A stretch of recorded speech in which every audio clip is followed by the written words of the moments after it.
Добрый день, хлопчики, девчонки. Липень 26-го года, початок, Беларусь. Была тяжкая весна по природе, холодная, амаль не было пчел. Я думал, что яблони не опыляться. Але поглядьте, что робится. Вот эта галина, это то, что осталось родное от яблони. Вот какая загрузка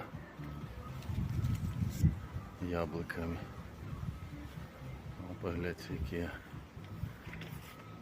воно все усипане. Ось.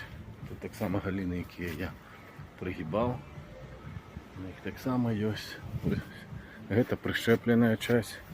Это ранние яблоки. Это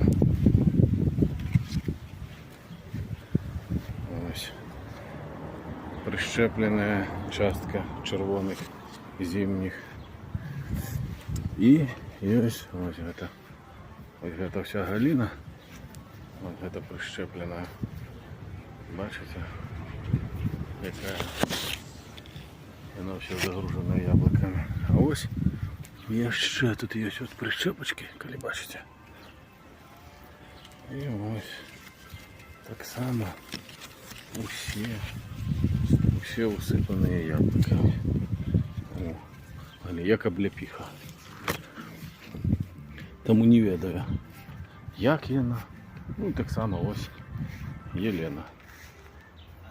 Вибачте, що робиться. Целые грозди. І так на всіх яблунях. Хоча пчел не було. Ось так природа, не угадаєш.